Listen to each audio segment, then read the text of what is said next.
السلام عليكم ورحمة الله تعالى وبركاته. الحمد لله نحمد ونصلي على رسوله الكريم أما بعد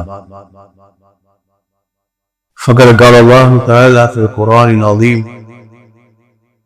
أعوذ بالله من الشيطان الرجيم بفضل بسم الله الرحمن الرحيم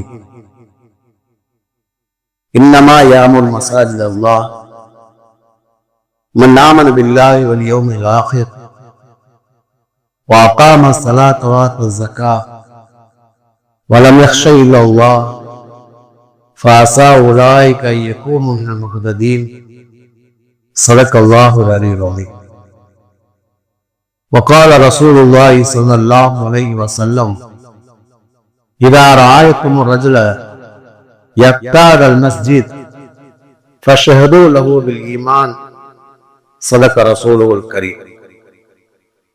அவ்வளவு பண்பில் அளவற்ற உங்கள் திருநாமம் போற்றி தோற்கிறேன். அல்லாஹ் சாந்தியும் சமாதானமும் சர்தாரே தோஜகான் ஸல்லல்லாஹு அலைஹி வஸல்லம் அவர்கள் மீதும் அன்னாரின் சான்றுகளை வலுவாதை பேணி பின்பற்றிய உத்தம சத்திய சஹாபாக்கள் தாபியீன்கள் தபா தாபியீன்கள் உலக மூமின்கள் குறிப்பாக அல்லாஹ்வுடைய நல்லருளை நாடி வந்திருக்கின்ற நம் அனைவரின் மீதும் அல்லாஹ்வுடைய சாந்தியும் சமாதானமும் என்றும் நிலவட்டுமாக. அன்புக்கும் கண்ணியத்திற்கும் உரிய அல்லாஹ்வின் நல்லடியார்களே, அருமைய சகோதரர்களே, இந்த வார ஜும்மா பயானுடைய தலைப்பு இறையில்ல நிர்வாகி இலக்கணங்கள் என்பதாகும். பொதுவாகவே ஒவ்வொரு வாரமும் அதனுடைய தேவைக்கு ஏற்ப பயான் செய்யப்படுகின்றது. அந்த அடிப்படையிலே சென்ற வாரத்திலே ஜூலை மாதத்தினுடைய 30ஆம் தேதி தேசிய நண்பர்கள் தினம் என்பதற்காக வேண்டி நண்பர்களை பற்றி பேசப்பட்டது. அதற்கு முந்தைய வாரத்திலே ஜூலை மாதத்தினுடைய கடைசி ஞாயிறு பெற்றோர் தினமாக இருக்கிற காரணத்தினால் அதை பற்றி பேசப்பட்டது. அந்த அடிப்படையில் இந்த வாரத்திலே உங்களுக்கு 3 தலைப்பிலே எதை பேசலாம் நான் இருக்கேன். ஒன்று சஃபர் மாதத்தினுடைய நிகழ்வை பற்றி பேசலாமா, அல்லது ஆகஸ்ட் மாதத்தினுடைய 12ஆம் தேதி சர்வதேச இளைஞர் தினம் என்ற காரணத்தினால் அதை பற்றி பேசலாமா என்பதாக நான் நினைத்து இறையில்ல நிர்வாகிகள் என்ற தலைப்பிலே நான் பேச நினைத்ததற்கு காரணம், நாளை மறுநாள் நமது மஹல்லாவிலே புதிய நிர்வாகிகளுக்கான தேர்தல் நடைபெற இருக்கின்றது. எனவே இந்த நேரத்திலே இமாம் என்ற அடிப்படையிலே சில செய்திகளை நான் சொல்வதற்கு நாம் கடமைப்பட்டிருக்கிறேன். பயானை கேட்பதற்கு முன்னால் ஒரு விஷயத்திலேயே வழங்கிக் கொள்ளுங்கள். நான் எல்லோருக்கும் பொதுவானவன் என்பது உங்கள் எல்லோருக்கும் தெரியும். மட்டுமல்ல, பயானுடைய நோக்கம் என்பது முரீது இல்லல் இஸ்லாம், நோக்கம் என்பது சீர்திருத்தம் என்பதை தவிர வேறு இல்லை என்பதாக ஷுவைப் அலைஹிஸ்ஸலாம் சொல்வார்கள். அது பயானுடைய நோக்கம் என்பது யாரையும் குறை சொல்வதோ குத்தி காட்டுவதோ அல்ல. பயானுடைய நோக்கம் என்பது இஸ்லாம் சீர்திருத்தம் என்பது. சீர்திருத்தம் தான் என்ன? பொதுவாகவே பயான் என்பது நன்மையை ஏவுதல், தீமையை தடுக்கிறது. இதுதான் பயான் என்பது. இப்ப நான் விஷயத்தை, நன்மையான விஷயத்தை நான் உங்களுக்கு சொல்லுகிறேன். அந்த நல்ல விஷயங்கள் உடத்திலே இருக்குமானால் அதை தொடர்ந்து கடைபிடிக்க வேண்டும். இல்லாவிட்டால் அதை ஏற்படுத்தி கொள்ள வேண்டும். ஆனால் சில தீய விஷயங்களை தடுத்து உங்களுக்கு உபதேசம் செய்கிற நேரத்திலே அது இல்லாவிட்டால் அல்லாஹ்வுக்கு நன்றி செய்ய வேண்டும், இருந்தால் நம்மை திருத்திக் கொள்ள வேண்டும். இதுதான் பயானுடைய நோக்கம். வேற பயானுடைய நோக்கம் என்பது யாரையும் பொதுவாக இந்த பயான் நோக்கம் இல்லை. பயானுடைய நோக்கத்துக்கு நீங்களாகவே ஒரு கற்பனைகளை கதைகளை கட்டக்கூடாது. அஜரத்து இப்படி பேசினாரு, இப்படி பேசினாரு, இவரை பத்தி பேசினாரு, அவரை பத்தி பேசினாரு, அதெல்லாம் பேசக்கூடாது. எனக்கு சொன்னால் நம்முடைய நோக்கம் அதுவே அல்ல. பயானுடைய நோக்கம் பொதுவாகவே மக்களை இஸ்லாம் சீர்திருத்தம் செய்வதுதான். அதற்காகத்தான் என்ன செய்வது, எல்லா பள்ளியிலேயே இமாம்கள் நியமிக்கப்பட்டிருக்கிறார்கள்.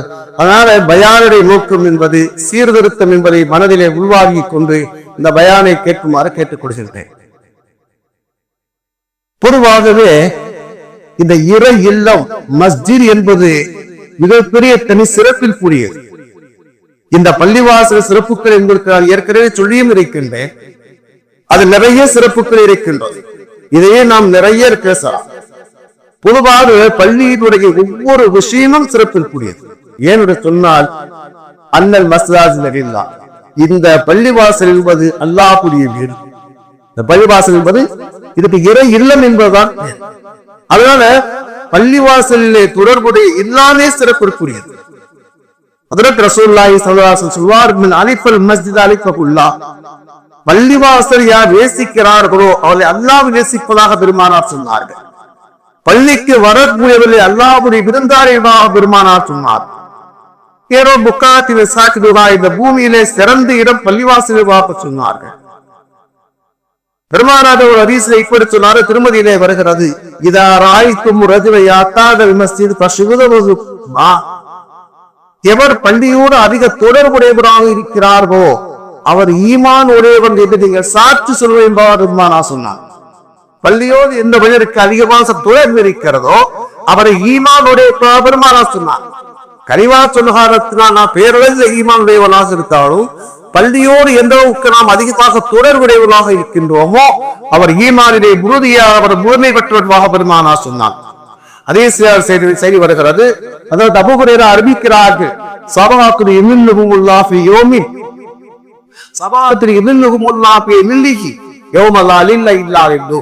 மறுமை நாளையிலே அல்லாஹ்வுடைய அரசு நிழலை தவிர நிழலே இல்லாத நாளையிலே அல்லாஹ் தஆலா 7 நபர்களை தன்னுடைய அரசு நிழலில் அமர வைப்பார்.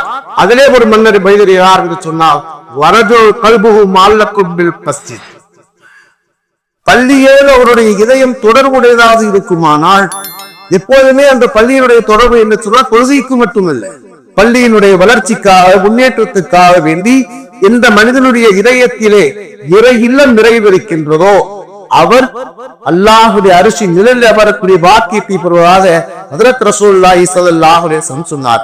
அப்படிப்பட்ட ஒரு புனிதமான இறை இல்லத்துக்குத்தான் புதிய நிர்வாகிகளுக்கான தேர்தல் நாளை மறுநாள் நடைபெற இருக்கின்றது. இந்த நிர்வாக தேர்தலிலே கலந்து கொள்ளக்கூடியவர்களுக்கு நான் 10 செய்திகளை உங்களுக்கு நான் ரத்தின சுருக்கமாக சொல்ல இருக்கிறேன். முதல் விஷயம் என்னவென்றால், இது அவர்களுக்கு மட்டுமல்ல பொதுமக்களும் நீங்கள் விளங்கிக் கொள்ள வேண்டும். பொதுவாகவே பதவி என்பது இருக்குது இல்லையா, இது அமானியம் என்பதாக கருத வேண்டும். பதவி என்பது இந்த உலகத்திலே ஒரு பெரிய பேருக்காக புகழுக்காக வேண்டியோ அல்லது வந்து அதன் மூலமாக அடுத்தவனை அதிகாரம் செய்வதற்காகவோ அதை வைத்துக் கொண்டு அடுத்தவனை பழிக்கு பழிவாகுவதற்காக வேண்டியோ ஒருபோதும் பெயர்படுத்தக்கூடாது. பதவி என்பது அவர் அமாண்டம். அதை கொண்டு 2 காரியத்தை தான் செய்ய வேண்டும். ஒன்று, மக்களுக்கு நம்மால் என்ன நன்மைகளை செய்ய முடியுமோ அதை செய்யக்கூடியவர்களாக இருக்க வேண்டும். அதன் மூலமாக அல்லாஹ்வுடைய அருளை பெறக்கூடிய மக்களாக இருக்க வேண்டும். பதவி என்பதை அமானியர்களாகத்தான் இந்த வாக்கும் கூறுகின்றது. அதே சரிக்கிலே வருகிறது, பெருமானார் ஸல்லல்லாஹு அலைஹி வஸல்லம் மிக நெருக்கமாக இருந்தவர் அபூதர் கிஃபாரி என்ற சஹாபி. ஒரு நாள் பெருமானாரிடத்தில் கேட்டாங்க, யா ரசூலல்லாஹ், அலா தஸ்தாமிருனி, அல்லாஹ்வுடைய தூதரே, என்னை ஏதாவது ஒரு பதவியில நியமனம் செய்யக்கூடாதா என்பதாக கேட்டாங்க. அப்ப பெருமானார் ஸல்லல்லாஹு அலைஹி வஸல்லம் என்ன சொன்னாங்கன்னா, அபூதர் கிஃபாரி சொல்றாங்க, ஃபலரப பியதிஹி மன்கபி. பெருமானார் அவர்கள் என்னுடைய தோள்புஜத்திலே கட்டியவராக சொன்னார், யா அபூதர், இன்னக வைஃபுன் வைன்னஹா அமானத்து, நிச்சயமாக நீ பலகீனமானவனாக இருக்கின்றாய், நிச்சயமாக பதவி என்பது அல்லாஹ்வுடைய அமானிதமாக இருக்கின்றது.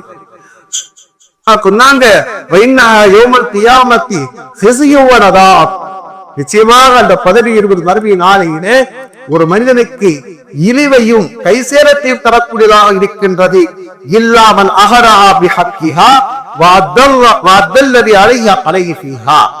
எவர் அதை சரியான முறையிலே செயல்படுத்தினாரோ நிறைவேற்றினாரோ அவரை தவிர மற்ற எல்லோருக்கும் அது மறுமை நாளையிலே கைசேரத்துக்குரியவர்களாக ஹஜ்ரத் ரசூலுல்லாஹி ஸல்லல்லாஹு அலைஹி வஸல்லம் சொன்னார். அதனால முதல் விஷயம் என்னவென்றால், அதை ஒரு அமானிதம் என்பதாக நாம் கருத வேண்டும். நம்மால் முடிந்த அளவுக்கு அதிலே அல்லாஹ்வுக்கு பயந்து நாம் செயல்பட வேண்டும். அப்படியே செயல்பட்டாலும் கூட அல்லாஹ்விடத்தில் அழுது மன்றாட வேண்டும். யா அல்லாஹ், என்னால் முடிந்த அளவுக்கு நான் செய்திருக்கிறேன், அல்ல குற்றம் குறைகள் செய்தால் என்னை மன்னிப்பாயாக என்று சொல்லி அல்லாஹ்விடத்திலே மன்றாடக்கூடியவராக இருக்க வேண்டும். ஏனென்று சொன்னால் வரலாற்றிலே வருகிறது, அம்ர் இப்னு ஆஸ் ரலியல்லாஹு அன்ஹு மூத்துடைய நேரம் அவரை சம்மாசா என்று சொல்லக்கூடிய ஒரு பெரியார் சந்திக்கிறார். சந்தித்த போது அவ அழுகிறார். அழுகும் போது இந்த இப்னு சம்மாசா சொன்னார், ஏன் நீங்க அழுகிறீங்க? நீங்க ஏன் அழுகிறீங்க? உங்களின் மூலமான இஸ்லாத்துக்கு மிகப்பெரிய வெற்றிகள் கிடைத்திருக்கிறது. நீங்க ஒரு பெரிய வீரர், இந்த மார்க்கத்துக்காகவே உங்களை அர்ப்பணம் செய்தவரைதான் அவரை பற்றி பெருமையா பேசினாங்க. அம்ர் இப்னு ஆஸ் சொன்னாங்க, இப்னு சம்மாசா, நான் வாழ்க்கையிலே 3 காலத்தை நான் கடந்து வந்திருக்கின்றேன். ஒரு காலம் எப்படிப்பட்ட காலம் என்று சொன்னால், இந்த உலகத்தில் எனக்கு பிடிக்காத மார்க்கமாக இஸ்லாம் இருந்தது, பிடிக்காத முகமது ஸல்லல்லாஹு அலைஹி வஸல்லம் முகம் இருந்தது, பிடிக்காத நகரமாக மதீனா இருந்தது. இந்த காலத்தில் நான் மூத்தாக இருந்தால் நான் நரகவாதியாக இருப்பேன். நான் ஈமானை ஏற்றுக்கொண்டதற்கு பிறகு எனக்கு பிடித்த மார்க்கமாக இஸ்லாம் இருந்தது, பிடித்த முகமது ஸல்லல்லாஹு அலைஹி வஸல்லம் முகம் இருந்தது. ஸல்லல்லாஹு அலைஹி வஸல்லம் இதுவரைக்கும் நான் நேரடியாக பார்த்ததே கிடையாது. சொன்னார், பெருமானாரை பார்த்தாலே நான் தவிக்கில புரிந்து கொள்வேன். பெருமானார் எப்படி இருந்தாங்க கேட்டாருக்கு சொல்ல தெரியாது என்று சொன்னார். இப்படிப்பட்ட உயர்ந்த மனிதரையா நாம் புனை செய்ய நாம் முயற்சி செய்த குற்ற உணர்வு, பெருமானாருடைய முகத்தை பார்க்க மாட்டேன், நான் தலை புரிந்து கொள்வேன். எனக்கு பிடித்த நகரமாக மதியமாக இருந்தது. அந்த நேரத்தில் நான் மூத்தாக இருந்தால் நான் சொர்க்கவாதியாக இருப்பேன். ஒரு காலம் எனக்கு அல்லாஹ் தஆலா சில பதவிகளையும் பொறுப்புகளையும் கொடுத்தார், சில பொறுப்புகளையும் பதவிகளையும் கொடுத்தார். என்னால் முடிந்த அளவுக்கு நான் சரியான செயல்பட்டு இருக்கிறேன்.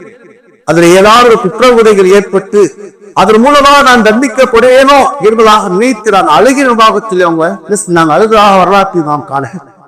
அதனால ஒரு விஷயத்தை நீங்க விலகிக் கொள்ளுங்கள். பொதுவான பதவி என்பது அமாயுதம். அதில் அல்லாஹ்வுடைய ஆலயத்துக்கு நாம் பதவிக்கு வருகிறோம் என்று சொன்னால், இது பேருக்காக, போலுக்காக வேண்டி, செல்வாக்குக்காக வேண்டி, அடுத்தவரை வஞ்சம் தீர்ப்பதற்காக வரக்கூடிய பதவி அல்ல, மாறாக ஒரு அமாயுதம் என்பதை நாம் நினைவிலே வைக்க வேண்டும். இரண்டாவதாக எழுதுகின்றார்கள், மக்களுடைய நலனிலே அக்கறை செலுத்தக்கூடியவராக இருக்கும். நம்மால் முடிந்த அளவுக்கு இந்த பதவிக்கு வந்தால் நாம் என்ன செய்ய முடிவுகளை செய்ய வேண்டும். பேருக்கு என்னுடைய பேர் ஒரு லிஸ்ட்ல வரிசையா இருக்கு, நான் பள்ளிவாசல் பக்கமே வரமாட்டேன், மக்களே எந்த நலனே நான் அக்கறை கொள்ள மாட்டேன், ரமலானுடைய காலத்துல கூட வந்து கஞ்சி ஊத்த நேரத்துல ஒரு ஹெல்ப் பண்ண மாட்டேன், தபருக்கு நேரத்துல கூட எரியினாவது ஹெல்ப் பண்ண மாட்டேன், ஆனா பேருக்கு நான் உட்கார்ந்து திரும்பேன் என்பது அல்ல. என்னால் முடிந்த அளவுக்கு நான் என்ன செய்தேன், மக்களுடைய நலனிலே அவருக்கு நலனை காட்டக்கூடியவராக இருக்க வேண்டும். ஹதீஸிலே வருகிறது, மாக்களுடைய சஹாபி மரண நேரத்தில் அவர்கள் உடல் கொண்டிருக்கிறார். மரண நேரம் அவரை பார்ப்பதற்கு பஸ்ரா நாட்டினுடைய கவர்னர் உபைதுல்லா பின் ஜியாத் வருகின்றார். அந்த நாட்டினுடைய கவர்னர் வருகின்றார். அப்ப மாக்களுடைய சொன்னாங்களா, சனியாத்துடைய ஸல்லல்லாஹு அலைஹி வஸல்லம் போல் பெருமானார் ஸல்லல்லாஹு அலைஹி வஸல்லம் சொன்ன என் சரியார் நான் கேட்டேன். சொல்லிவிட்டு சொன்னாங்க, மாமின் அபதின் இஸ்தலாஹுல்லாஹு ரஅயத்தன், அல்லாஹு தஆலா ஒரு மனிதரை ஒரு பதவிக்கு எல்லாம் தேர்வு செய்தார். பலர் யுஹித்துஹாபி நசீகத்தி இல்லாலம் எதிர் ராஹத்தல் ஜன்னா, அவர் மக்களுடைய நலவிலே எந்த அக்கறையும் செலுத்தவில்லை, மக்களுடைய உயர்வுக்காக வேண்டி, வளர்ச்சிக்காக வேண்டி எந்த பயனும் செய்யவில்லை. அப்படி என்று சொன்னார், அவர் சொர்க்கத்துடைய நறுமணத்தை கூட நுகர முடியாதவராக ஹஜ்ரத் ரசூலுல்லாஹி ஸல்லல்லாஹு அலைஹி வஸல்லம் சொன்னதாக நான் கேட்டேன் என்பதாக மாப்பேசார் சொன்னார். அப்ப நான் பதவிக்கு வருகிறோம் என்று சொன்னால், இந்த மஹல்லாவுடைய வளர்ச்சியில நாம் என்ன செய்வோம், அவருடைய கல்விக்காக வேண்டி, பொருளாதார மேம்பாட்டுக்காக வேண்டி என்ன செய்தோம், என்ன செய்ய முடியும் என்ற மக்களுடைய நலனிலே அக்கறை வைக்கக்கூடியவராக இருக்க வேண்டும். மூன்றாவதாக எழுதுகிறார்கள், மக்களிடத்திலே சாஃப்டாக மென்மையாக நடக்கக்கூடியவராக இருக்க வேண்டும் என்று சொன்னால், எல்லோரும் ஒரே மாதிரி இருக்க மாட்டார்கள். பல வகையான மக்கள் எதிர்பார்ப்பு நேரத்தில் நம்முடைய தகுதி தெரியாமல், தரம் தெரியாமல் கூட பேசக்கூட இருக்கலாம். அவரிடத்திலே கூட மென்மையாகத்தான் நடக்க வேண்டும். அந்த ஆயிஷா நாயகி அறிவிக்கிறார்கள், ஹஜ்ரத் ரசூலுல்லாஹி ஸல்லல்லாஹு அலைஹி வஸல்லம் என்னுடைய வீட்டிலே இருந்து பெருமானார் இப்படி ஒரு துஆ செய்தாக சொன்னார்கள், அல்லாஹும்ம யா அல்லாஹ் மண் வெளியமின் அமரி உம்மத்தே செய்யா, என்னுடைய உம்மத்தினுடைய காரியத்திலே ஏதேனும் ஒரு காரியத்துக்காக வேண்டி அல்லாஹு தஆலா ஒருவரை தேர்வு செய்தால், ஏதோ ஒரு பதவிக்காக அல்லாஹு தஆலா தேர்வு செய்தால், அந்த மக்களை அவர் சிரமப்படுத்தினார். யா அல்லாஹ், நீ அதை சிரமப்படுத்துவாயா. அதே மாதிரி அல்லாஹு தஆலா ஒருவரை தேர்வு செய்தார், என்னுடைய உம்மத்தினுடைய ஒரு காரியத்துக்காக அல்லாஹு தஆலா தேர்வு செய்தார். அவரிடத்தில் அவர் மென்மையாக நடந்து கொண்டார். யா அல்லாஹ், அவரிடத்தில் நீ மென்மையாக இருப்பாயாக என்று சொல்லி ஹஜ்ரத் ரசூலுல்லாஹி ஸல்லல்லாஹு அலைஹி வஸல்லம் துஆ செய்ததை ஆயிஷா நாயகி தெரிவிக்கிறார். அதனால நான் சொல்லக்கூடியதுனா, சில நேரத்திலே சில மக்கள் நம்முடைய தரம் தெரியாம நடந்து கொள்ளுகிறார். அவரிடத்திலே கூட மென்மையாக நடந்து அவருடைய இதயத்தை கவரக்கூடியவராக இருக்க வேண்டும், அவருக்கு நியாயத்தை சொல்லக்கூடியவராக இருக்க வேண்டும். பெருமானார் பங்கீடு செய்கிறார்கள், கனிமத்துடைய பொருளை பங்கீடு செய்கிறார்கள். ஒரு கிராமவாசி சொன்னார், முகம்மதை நீளமான இடங்களாக சொன்னார். ரசூலுல்லாஹ் பார்த்து சொல்றான், நீளமாக இடங்களாக சொன்னார். நம்ம மாதிரி ஆவார்த்தை ஒரே சத்திய பிடிச்சு. பெருமானார் சொன்னாங்களா, இல்லம் ஆதி சமையாஜி, நான் நேர்மையாக நடக்காவிட்டால், ஈதமாக நடக்காவிட்டால் வேறு யார் நீதமான நடப்பாடுவாங்க பெருமானார் கேட்டார். நீதத்தை போதிக்கின்ற நானே நடக்கவில்லை என்றார், வேறு யார் நீதமாக நடப்பாடுவாக சொல்லிவிட்டு பெருமானா அப்ப சொன்னாங்களா, ரஹ்மன் பாவலா ஆஷிக்கு பூசா, இன்றைய சகோதரர் மூசாவுக்கு அல்லாஹ் தஆலா அருள் புரிவானாக. பக்கத்து ஊதிய கசீரா, இதை விட அதிகமாக அவர் கஷ்டப்படுத்தப்பட்டார்வாக சொல்லி பெருமானா சொன்னாங்க. ஏன்னு சொன்னால், மூசா அலைஹிஸ்ஸலாமுக்கு அந்த மக்கள் அவ்வளவு கஷ்டத்தை கொடுத்தார்கள், நன்றி கடத்தோடு நடந்தார்கள். என்ன உபாரம் செய்தாலும் அந்த உபாரத்தை பெற்றுக்கொண்டு நன்றி கடத்தமாக நடந்தார்கள், பேசினார்கள். எவ்வளவு உபாரம், அந்த உபாரத்தை எல்லாம் பெற்றுக்கொண்டு நன்றி கடத்தமாக நடந்தார்கள், பேசினார்கள். மூசா அலைஹிஸ்ஸலாம் இப்படி பொறுமையாக இருந்தாரோ, யா அல்லாஹ், அந்த மூசா சகோதரர் மூசாவுக்கு அருள் புரிவாயாக என்று சொல்லி பெருமானார் கூறியதாக நாம் செய்கின்றோம், ஹதீஸிலே பார்க்கின்றோம். நாலாவது செய்தியாக இருந்தார்கள், இந்த பதவி என்பது இருக்கிறது, அது அல்லாஹ்வுடைய அருள். அல்லாஹ்வுடைய அருள், அல்லாஹ் யாரை நாடுகின்றோ அல்லாஹ் தேர்வு செய்கிறார். அல்லாஹ்வுடைய அருள் அல்லாஹ் நாடியவை தேர்வு செய்கிறார். அல்லாஹ் தன் திருமறை சொல்வான், 3வது சூரா 26வது வசனம், நீங்கள் நபியே சொல்லுங்கள், யா அல்லாஹ், நீ நாடியவர்களுக்கு ஆட்சியை கொடுக்கின்றாய். அருள் யாரை நாடுகின்றோ அல்லாஹ் தேர்வு செய்கிறார். அருள் அல்லாஹ் நாடியவை தேர்வு செய்கிறார். அல்லாஹ் தன் திருமறை சொல்வான், 3வது சூரா 26வது வசனம், நீங்கள் நபியே சொல்லுங்கள், யா அல்லாஹ், நீ நாடியவர்களுக்கு ஆட்சியை கொடுக்கின்றாய். நாடியவர்கள் அல்லாஹ் ஆட்சியை வைக்கிறார். அவ ஆட்சியை கொடுப்பதும் பதவிகளை கொடுப்பதும் எதிர்ப்பதும் அல்லாஹ்வுடைய அதிகாரத்துக்கு உட்பட்டு, அது அல்லாஹ்வுடைய அருள். அதே நேரத்தில் அல்லாஹ் தஆலா அந்த பாக்கியத்தை தந்தால் அல்லாஹ்வுக்கு நன்றி செய்ய வேண்டும், ஆணவம் வந்து விடக்கூடாது. நம்மளாம் யார் தெரியுமில்ல, ஜெயிச்சிட்டோம்ல, அந்த ஆணவ பேச்சுக்கள் இருப்பதற்கு கூடாது. என்று சொன்னால், சுலைமான் அலைஹிஸ்ஸலாமுடைய வரலாறு எல்லாம் குர்ஆனிலே கூறுகின்றான். 27வது சூரா 40வது வசனம், சுலைமான் அலைஹிஸ்ஸலாம் அவர் கேட்கிறார், அந்த சபா நாட்டு அரசினுடைய சிம்மாசனத்தை யார் கொண்டு வருவது என்பதாக. கண் சிரிக்கும் நேரத்தில் ஆசிரியர் பரசையா கொண்டு வருகின்றார். அந்த வரலாறு குர்ஆனிலே பாருங்கள். அந்த நேரத்தில் சுலைமான் அலைஹிஸ்ஸலாம் சொன்னாங்க, ஹாதாவின் பதிலிருந்தி, இதனுடைய இறைவனுடைய அருள். நீ எவ்வளவு ஆஸ்கு அமத்து, நான் அல்லாஹ்வுக்கு நன்றி செய்கிறேனா, அல்லாஹ்வுக்கு நன்றி கிட்ட தரத்தோடு நடந்து கொள்கிறானா என்று அல்லாஹ் என்னை சோதிப்பதற்காக கொடுத்திருக்கிறதாக சொன்னார். அப்ப அல்லாஹ் நமக்கு இந்த பதவியை நமக்கு தந்தால் அல்லாஹ்வுக்கு நன்றி செய்ய வேண்டும். அதே நேரத்தில் ஒருவேளை நமக்கு அதை தராவிட்டால் சபரி செய்ய பொறுமையாக இருக்கின்றார்கள் எழுதுகிறார்கள்.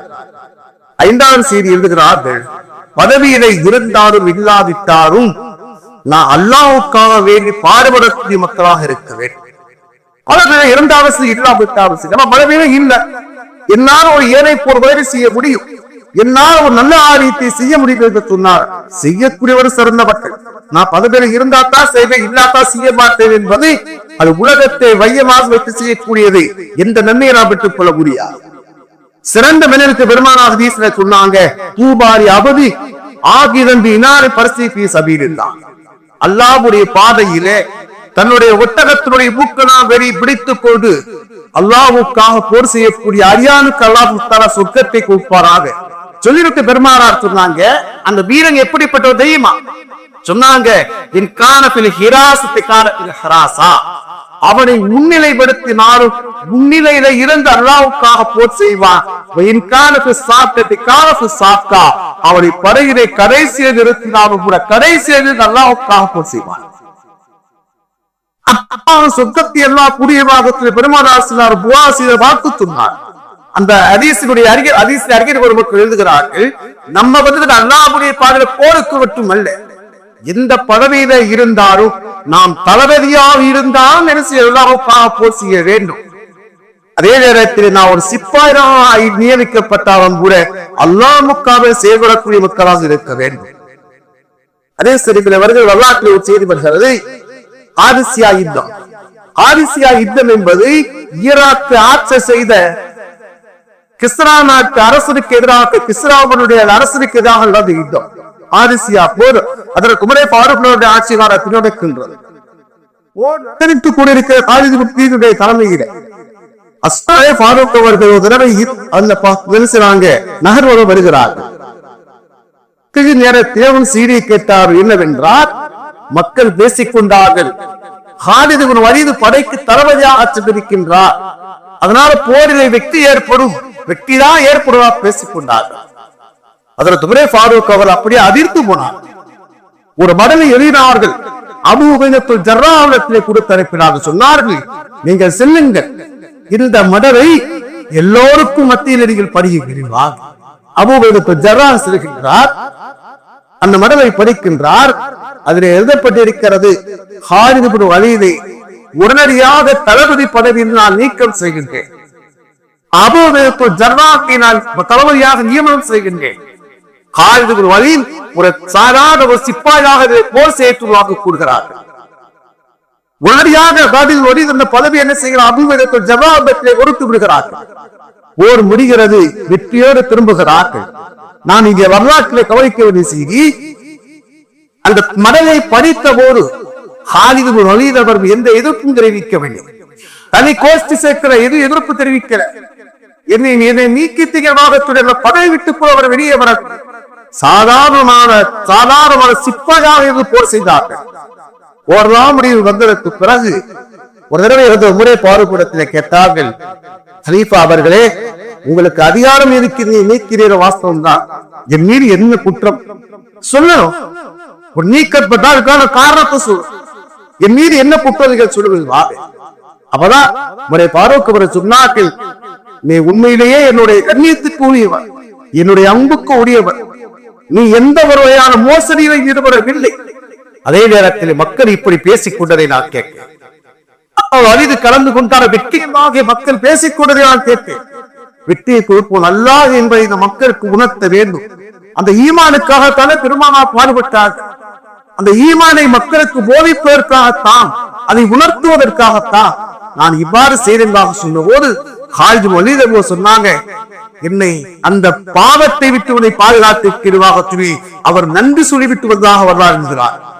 இந்த அடிப்படையில் அறிஞர்கள் கருதுகிறார்கள், நான் பொறுப்பில இருந்தால் தான் நான் வேலை செய்வேன் என்பது அல்ல, நான் பொறுப்பில இருந்தாலும் பணியாற்றுவேன், நான் பொறுப்பில இல்லாவிட்டாக பணியாற்றுவேன். ஏன் சொன்னால், நான் எதிர்பார்க்கும் மக்களுடைய புகழை அல்ல, அல்லாஹ்வுடைய மார்க்கத்தை பாதுகாப்பதற்கு மக்களுக்கு பணி செய்வதற்காக நான் என்ன செய்கின்றேன்? சில நேரத்திலே நான் பதவியில இருந்தாலும் சரி இல்லாவிட்டாலும் சரி செயல்படக்கூடியவராக இருக்க வேண்டும். ஆறாவது செய்தியாக எழுதுகிறார்கள், தகுதி உள்ளவர்கள் தான் அந்த பதவிக்கு வர வேண்டும் என்பதை அறிஞர்கள் கேள்விகிறார். தகுதி உடையவர்கள் வர வேண்டும். தனக்கு அந்த தகுதி இல்லாவிட்டால் அந்த பதவிக்கு வருவதை விட்டு விலகிக் கொள்ள வேண்டும். யூசுப் அலைஹிஸ்ஸலாம் அவர்கள் சொன்னார்கள் இல்லையா? சொன்னாங்க,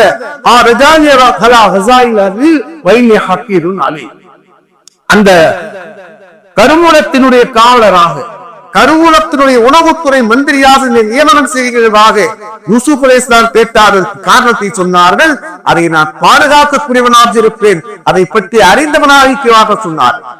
அதே மாதிரி நமக்கு எந்த தகுதி இருக்குமானால் அந்த பதவிக்கு வர வேண்டும், தவிர இல்லாவிட்டால் பதவிக்கு வரக்கூடாது என்பதை அறிஞர்கள் கேளுகிறார்கள். ஏழாவது செய்தியாக கூறுகிறேன், எந்த பதவியிலே நாம் வந்தால் கூட அதன் மூலமாக யாருக்கும் எந்த வகையான பாதிப்புகளை நாம் அறிந்து ஏற்படுத்திக் விடக் கூடாது. ஏதோ தெரியாம நடக்கு என்பது வேறு. ஆனா அறிந்தே நாம் யாருக்கும் பாதிப்பு ஏற்படுத்தக்கூடாது. வாருங்கள் ஜபரலாபுத்தா அழுகுவதை யமன் நாட்டு கவர்னராக அனுப்பும் ஒரு நேரத்தில் ஹஜ்ரத் ரசூலுல்லாஹி ஸல்லல்லாஹு அலைஹி வஸல்லம் செய்த கடைசி உபதேசம் அதுதான். மாணவர் ஜபலையில சேரா ஒட்டகத்தின் மேலே அமர வைத்து விட்டு ஒட்டகத்துடைய மூக்கநாதரை பிடித்துக் கொண்டு பெருமானார் செய்யாது அழைத்து செல்கிறார்கள். அழைத்து செல்கிற நேரத்தில் சொன்னார்கள், நீங்கள் திரிந்து வருகிற நேரத்திலே என்னை கவரை கடந்து செல்கிறதாக சொன்னாங்க. அப்படின்னா நான் உயிரோடு இருக்க மாற்றதாக சொன்னாங்க. அழுகிறாங்க. அல்லாஹ்வுடைய துணை விட்டு நான் போக மாட்டேன் இருக்கிறாங்க. இல்லை, அதற்கு நீ தகுதியானவரை மக்கள் நியமனம் செய்ய வேண்டும். எனக்கு தகுதியானவர், நீ அங்கு செல்ல வேண்டும், மக்களுக்கு பணியாற்ற வேண்டும். அதே நேரத்தில் சொன்னார்கள், இத்தகைய தாவத்தல் வந்தரும் பாதிக்கப்பட்டவருடைய பத்துவாக்கள் நீ அஞ்சிக்கொள். ஏனென்று சொன்னால் அந்த பத்துவாவுக்கும் அல்லாஹ்வுக்கும் மத்தியிலே எந்த வகையான திரையின் நிர்வாக சொன்னார்கள். நாம் யாருக்கும் எந்த வகையான பாதிப்புகளை நாம் வேதனை ஏற்படுத்தக்கூடாது, தெரியாமல் கூட ஏற்பட்டு விடக்கூடாது. அல்லாஹ்விடத்தில் துஆ செய்ய நாம் என்ன செய்கின்றோமோ அது நடக்கும். நான் கூட 2 வாரங்களுக்கு முன்னாடி 3 வாரத்துக்கு முன்னாடி வாழ்க்கை என்பது வட்டம் மாதிரி. நீங்க எப்ப நடக்கிறீர்கள் அப்ப நடத்தப்படுவீர்கள். அடுத்தவருக்கு நாம் நன்மை செய்தால் நமக்கு நன்மை செய்யக்கூடிய மக்கள் எல்லாம் ஏற்படுத்துவான். அடுத்தவருக்கு நாம் வேதனின்றே பாதிப்பை ஏற்படுத்தினால் அல்லாஹ் நம்முடைய வாழ்க்கையில் இந்த பாதிப்பை ஏற்படுத்தா அல்லாஹ் தஆலா கொண்டு போக மாட்டான். நான் ஒரு பள்ளியில இமாலா இருந்த நேரம், அந்த பள்ளியாக சின்ன பள்ளியாச உள் பள்ளியாசர் பஞ்சாயத்து நடத்தி நான் வெளிப்பள்ளியில உட்கார்ந்து அந்த தலைவருடைய மருமகன் 2ஆம் நிக்கா பண்ணிட்டார். அப்ப முன்னாள் தலைவர் தலைவருடைய மருமகன் 2ஆம் நிக்கா பண்ணிட்டார். பஞ்சாயத்து வருகிறது. என்ன செய்யறாங்க, தலைவர் கேட்கிறார், நீ 2ஆம் நிக்கா பண்ணிட்டியாம்ல? ஆமா. இப்ப முதல் நிக்க உலகிய பிள்ளைக்கு நிக்கா செய்த.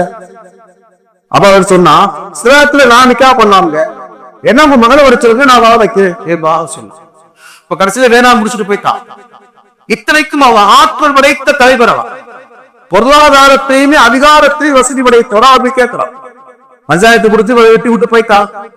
எனக்கு ரொம்ப அதிர்ச்சியா இருந்துச்சு, இதுதான் இப்படின்னு. கடைசியில பார்த்தா அந்த மக்கள் சொன்னாங்க, இவர் இப்படித்தான் தீர்வு சொல்வார். யாராவது ஒருத்தர் மனைவி இருக்கும் போது 2ஆம் நிக்கா பண்ணிட்டான்னு சொல்லி வந்தா, அதனால என்ன வேலை சொல்றா, மார்க்கத்துல 4 கல்யாணம் பண்ணலாம், அதனால அவர்கிட்ட வசதி இதெல்லாம் வெட்டி போ அப்படின்னு சொல்லுவா. அவருடைய வாழ்க்கையில் அவருடைய மகளுடைய வாழ்க்கை அல்லாஹ் தஆலா ஏற்படுத்தினார். அதனால நமக்கு பதவி இருக்கிறது என்பதற்காக வேண்டி யாருக்கும் அநீதி வைக்க கூடாது. ஏன்னு சொன்னா அநீதி வைத்தது அல்லாஹ் தஆலா இந்த உலகத்திலே பழிவாங்கியே தீர்வான். யாராக இருந்தாலும் சரி, அது ஆணின்றாக இருந்தாலும் சரி, ஆணை வல்லாதவராக இருந்தாலும் சரி, நாம் யாருக்கும் அடுத்தவருக்கு பாதிப்பு ஏற்படுத்தக்கூடாது. 8வது சொல்லுகிறார்கள், நாம் ஒரு பதவியில இருக்கிறோம் என்றால் எல்லாரும் சொல்றதையும் கேட்டாலும் எல்லாரும் சொல்றதையும் கேட்டு ஒரு முடிவு பரப்புறார். அதாவது யார் என்ன சொன்னாலும் கேட்டு ஒரு தீர விசாரிக்காமல் ஒரு முடிவுக்கு வந்தாலும் ஆபத்துகளை சந்திக்க வேண்டியிருக்கும், பத்லாக்களை சந்திக்க வேண்டியிருக்கும். யார் ஒருவர் என்ன சொன்னாலும் அதை தீர விசாரிக்க இருக்கிறார்கள். ஏனென்று சொன்னால் 49வது சூராவுடைய 6ஆம் வசனத்தில் அல்லாஹ் கூறுகின்றார், ஒரு பாவி இடத்தில் ஒரு செய்தியை சொன்னால் அதனுடைய உண்மை தன்மைகள் தெரிந்து கொள்ளுங்கள். அப்படி தெரியாமல் நீ நடவடிக்கை எடுத்தால் நீங்கள் நஷ்டப்படுவீர்கள், கவலைப்படுவீர்கள். அல்லாஹ் தஆலா கூறுகிறார். அதனால யாரை பத்தி என்ன சொன்னாலும் ஒருவேளை இவர் சொல்லிட்டாரு, இதை நம்ம கேட்டு நடக்காட்டா இவர் ஏதாவது நினைச்சுக்கிறாரு, நமக்கு வேண்டியவரா இருக்காது, நமக்கு நெருக்கமானவரா இருக்காரு என்பதற்காக வேண்டி அவர் சொல்வதை மட்டும் வைத்துக் கொண்டு நடவடிக்கை இருக்கக்கூடாது. அறிஞர்கள் கருதுகிறார்கள், மறுமை நாளையில அல்லாஹ்வுடைய அரிசி நிழல்ல வேறு வேறு இருப்பாவில்லை. அதற்கு முதல் வகையான மனிதராக பெருமானார் அரசு இமாமுல் ஆதி நீதமான தலைவர் சொன்னார். ஏன் நீதமான தலைவருக்கு முதலிடம் பெருமானார் சொன்னாங்க? அறிஞர்கள் கருதுகிறார்கள், ஒரு பதவியிலே இருக்கக்கூடியவர் யாரால் தனக்கு வேண்டியவர் என்று கூறுகிற நேரத்திலே அவருக்கு சாதகமாக நடக்கக்கூடிய ஒரு சூழல் ஏற்பட்டு போகும். அவர் நண்பராக இருக்கலாம், அல்லது உறவாக இருக்கலாம், அல்லது நமக்கு ஏதாவது பக்கபலமாக இருக்கலாம். அவர் சொல்லித்தாருங்கிறதுக்காக வேண்டி இந்த வகையான தீர விசாரிக்காம நாம் நடவடிக்கை எடுக்கலாம். அதனால பெருமானா சொன்னாங்க வீதமான தலைவர் என்பதா. அதனால யாரு என்ன சொன்னாலும் ஐயோ இவர் சொல்லிட்டாரு, இவர் செய்யறாரு என்பதாக நாம் நடவடிக்கை எடுத்தால் அது நமக்கு தீங்காக ஆகிவிடும்.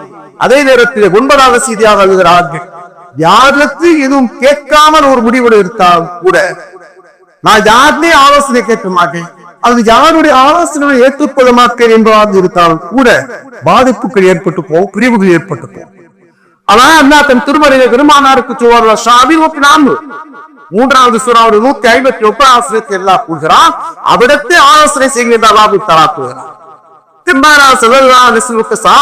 எவ்வளவு கீழ்ப்படிந்திருந்தார்கள். பெருமானார் கண்ணசைக்காக கட்டுப்படுவார்கள். ஆனால் பதில் போர் நடப்பதற்கு பெருமானார் ஆலோசனை கேட்டார்கள். போர் தீராம ஆலோசனை கேட்கிறார்கள். மக்கா வாசிகள் 3 முறை பதில் சொல்கிறார், பதில் சொன்னார். மதீனா வாசிகள் பதில் சொல்லவில்லை. பெருமானார் கேட்டார், 3 முறை கேட்டார். அப்பதான் கேட்பார், அல்லாஹ்வுடைய கேட்கிறீங்களா? ஒரு இடத்துல கேட்கிறோம். ஏனென்று சொன்னால் இதனுடைய பெரும் பங்களிப்பு நீங்க தானே, நீங்க பதில் சொல்லலாம், நான் எப்படி இதில் ஈடுபடுவதில்லை. அப்பதான் சொல்வார், தூதரே நீங்கள் உத்தரவிட்டால் நாங்கள் கடல்ல போய் குதிச்சுவோம், நீங்கள் உத்தரவிட்டால் நாங்கள் மலை குதிப்போம், நீங்கள் உத்தரவிட்டால் மக்கியோட வருத்தது என்ற எல்லை வரைக்கும் போய் போர் செய்வாங்க சொல்வார். எதுக்கு சொல்ற அப்படின்னா, நான் ஒரு ஆலோசனை செய்து ஒரு முடிவுக்கு வருகிற நேரத்திலே அது சிறப்பாக இருக்குவார் எழுதுகிறார்கள். 10வது செய்தியாக எழுதுகிறார்கள், கடைசி செய்தியாக யார் தேர்ந்தெடுக்கப்பட்டாலும் அவளுக்கு கீழ்ப்படிந்து நடக்கிறது என்பது எதிரணியிலே இருக்கக்கூடியவர்களுக்கும் ஜமாத்துக்கும் கடமையாக இருக்கிறார். யார் தேர்ந்தெடுக்கப்பட்டாலும் சரி, அவன் நமக்கு விருப்பமானவங்க விருப்பம் இல்லையோ, அதுக்கு அவர் தகுதியான தகுதி இல்லையோ, அவருக்கு கீழ்ப்படிந்து நடப்பதை இது மாற்றுவதை இருக்கிறார். பெருமானா சொல்றாங்க,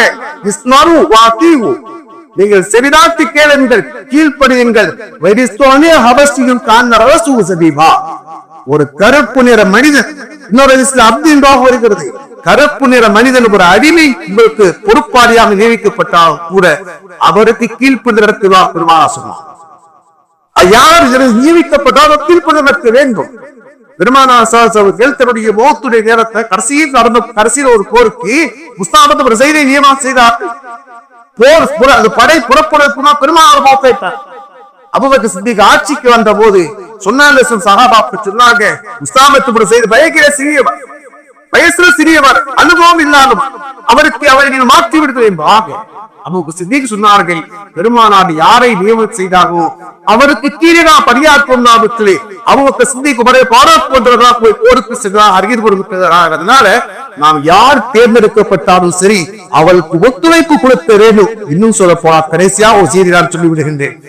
நடக்க இருக்கின்ற தேர்தலிலே நம்முடைய கண்ணியங்கள் பாதுகாக்கப்பட வேண்டும். என்னுடைய நண்பர் உறவுகள் என்ற அடிப்படையில் சொல்கிறேன், எந்த நேரத்திலுமே தகாத வார்த்தைகளை பேசுதனோ அது சண்டை சச்சரவுகளில் ஈடுபடுவதோ இதெல்லாம் நம்மை நாளை கேவலப்படுத்திக் கொள்வோம், நம்மை கேவலப்படுத்திக் கொள்வோம். ஒரு முஸ்லிமுடைய மான மரியாதை என்பது காபத்துல்லாவோட சமம். பெருமானார் சொல்வாங்க, ஒரு முஸ்லிமுடைய மான மரியாதை என்பது மக்கமா நகரத்தை விட சிறந்தது, அரபாவுடைய நாளை விட சிறந்தது, துல்கஜ் மாதத்தை விட சிறந்தது. அதனால நாம் போட்டி இருக்கலாமே தவிர புறாமை இருக்கக்கூடாது. யார் பதவிக்கு வந்தாலும் அவருக்கு பக்கபலமாக இருந்து இந்த பள்ளியினுடைய வளர்ச்சிக்காக, மஹல்லாவுடைய வளர்ச்சிக்கு நாம் பாடுபடக்கூடியவராக இருக்க வேண்டும். அதனை கூட பொதுவாகவே பள்ளிக்கு வரக்கூடிய ஒரு பதவிக்கு வரக்கூடியவருக்கு அல்லாஹு தஆலா 4 விஷயங்களை கூறுகின்றார். அல்லாஹையும் வறுமை நாளில் நம்பக்கூடியவராக.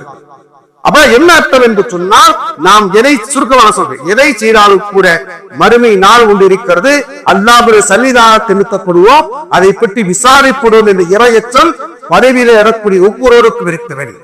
2வது அல்லாஹ் சொல்வார், வகாம ஸலாத், தொழுகையை நிலைநாட்டக்கூடியவராக இருக்க வேண்டும். 5 நேரம் தொழுகையாளியாக நீங்கள் இருங்க. ஒருவேளை இடையில எங்கேயாவது போனாங்களோ போயிடத்தை தொழுவுங்க. பள்ளிவாசலுக்கு பஜனுடைய தொழுகைக்கு வரக்கூடியவராக இருங்க. ஏன்னா பஜனுடைய நேரத்தில் யாரும் எக்கீப்பு இயக்கப்படாது. பஜனுடைய நேரத்தில் இந்த பொறுப்புக்கு வரக்கூடிய குறைந்தபட்ச பஜனுடைய தொழுகைக்கு வாருங்கள். முறை பாரு சுவார் இல்லையா, பஜனுக்கு இந்த முறை காணன் என்று சொன்னார், ஒவ்வொரு மூத்தா இருக்கிறார் எடுத்துக் கொள்வாங்க. இங்க பதவிக்கு பேரு கொண்டு உட்கார்ந்து தொழுகைக்கே வரதில்லை, பள்ளிவாசலுக்கு வரவில்லை என்று சொன்னா பள்ளிவாசலுக்கு தொழுகைக்கு வரக்கூடிய அவர் பரம்பியாளர்கள் பதவிக்கே இருக்க தள்ளி அர்த்தம். மூன்றாவது அல்லாஹ் தஆலா சொல்றான் ஜக்காத்தை கொடுப்போரே அல்லாஹ் தஆலா ஜக்காத்தை கொடுப்போன எல்லாம் கேட்க சொல்றாதீங்களா ஏழைகளாக இருந்தால் அந்த பொருளாதாரத்தை எடுக்க வேண்டிய சூழல் ஏற்படுவதற்காக அல்லாஹ் தஆலா சொல்வான் உங்க ஜக்காத்தை கொடுக்கின்ற அளவுக்கு பொருள் உடையவளாக இருங்கள் அல்லது அல்லாஹ்வுடைய பொருள் இதை நாம் எடுத்து விடக்கூடாது என்ற இரையற்றமுடையவளாக இருங்கள். நாலாவது விஷயம் எல்லாம் சொல்லுவான் வரும் யக்ஷ இல்லல்லா அல்லாஹ்வை தவிர யாருக்கும் பயப்படாமல் சத்தியத்தை நிறைவேற்றக்கூடியவராக இருக்கிறது. யாருக்கு சாதகமாக இருக்காதீங்க, யாருக்கு பாதகமாக இருக்காதீங்க, அல்லாஹ்வை எஞ்சி சிறரக்கூடிய மக்களாக இருங்கள். என கேட்போம் அதை கடைபிடிக்க அல்லாஹ்